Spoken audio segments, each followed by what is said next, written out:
Or, Moïse était un homme fort patient, humble, plus qu'aucun homme sur la face de la terre. Livre des Nombres, chapitre 12, verset 3. Quel verdict! Plus que tout homme, dépassant tout autre homme de la tête et des épaules. Et comment est-il parvenu à cette stature? Il est dit qu'il était dans l'humilité, un homme fort humble plus qu'aucun homme. Oh, quel grand résumé de la vie d'un homme. Vous pourriez dire de Moïse qu'il était grand dans beaucoup de domaines, très grand, mais la Bible ne fait pas beaucoup d'état de sa grandeur dans ces autres domaines. La Bible rend son verdict en déclarant qu'il était l'homme le plus humble sur la terre. L'estimation de la grandeur selon Dieu, c'est ce qu'il appelle grandeur, humilité. Nous ne voulons pas en rester là. La fragilité, c'est ce qu'il pensait de lui-même.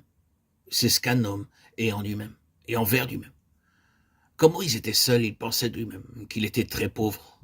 Quand il pensait, il reconnaissait qu'il n'avait aucune raison de s'affirmer lui-même, qu'il n'avait aucune base sur laquelle il pouvait s'appuyer pour faire prévaloir ses droits ou pouvoir être quelque chose, aucune raison pour accréditer ce qu'il était dans sa propre vie intérieure. Il n'y avait rien de tout cela, c'était plutôt le contraire. Ses pensées à l'égard de lui-même étaient très humbles. Et il était seulement dans sa position parce qu'il avait de grandes pensées à l'égard de Dieu et des petites pensées à l'égard de lui-même. C'est tout ce que nous avons besoin de dire. C'est cela l'humilité. Elle se manifeste bien sûr de beaucoup de manières, mais c'est le cœur de cette question. Ce que nous sommes à nos propres yeux à l'égard de nous-mêmes. Et donc, comment nous nous comportons. Moïse n'avait pas toujours été humble, comme nous le savons durant sa vie en Égypte, mais sous la main de Dieu, son point le plus faible est devenu le plus fort. Regardons maintenant au Seigneur Jésus. Il vint un homme sur la terre plus grand que Moïse, et sa stature était bien supérieure à celle de Moïse. Mais il était sur la même base. Je suis doux et humble de cœur. Il disait, apprenez de moi.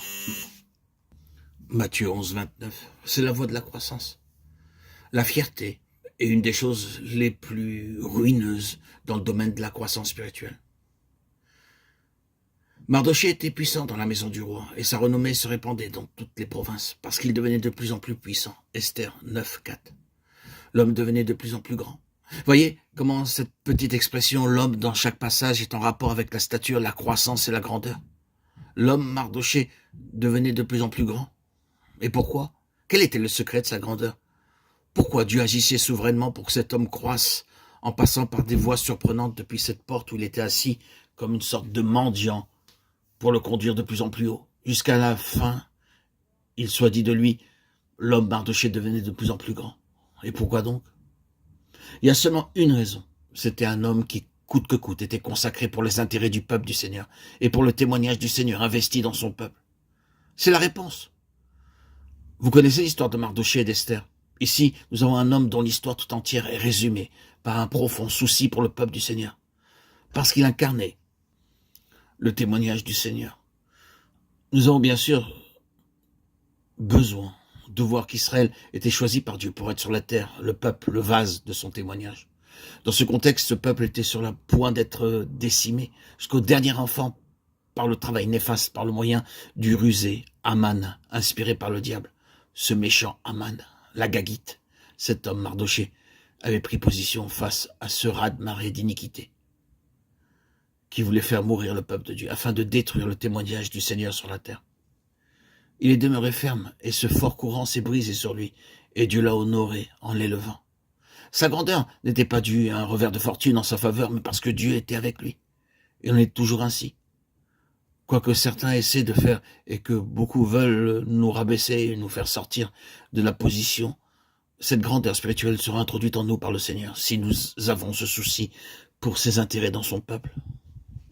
Ce sont les caractéristiques de la grandeur, car elles sont les caractéristiques de Christ, et c'est ainsi que nous parvenons à la pleine stature, un homme en Christ. Il est important de reconnaître que tout cela doit être vrai en nous, hommes ou femmes, pas comme des saints auréolés, et certainement pas comme des anges, mais comme des hommes et des femmes sur cette terre, maintenant comme des êtres humains ici-bas. Il est merveilleux de savoir que cela peut commencer à se développer ici même, maintenant, par la grâce de Dieu. Ainsi, je crois que nous sommes aidés pour voir ce que Dieu recherche, cette valeur intrinsèque, et ce que sera la nature de la corruption. L'homme se préoccupe beaucoup de l'œuvre du chrétien. Dieu lui pense beaucoup plus aux hommes chrétiens. Il n'y a aucun titre plus grand que « Ô homme de Dieu » ou « femme ». C'est l'ordre du sanctuaire et le critère final.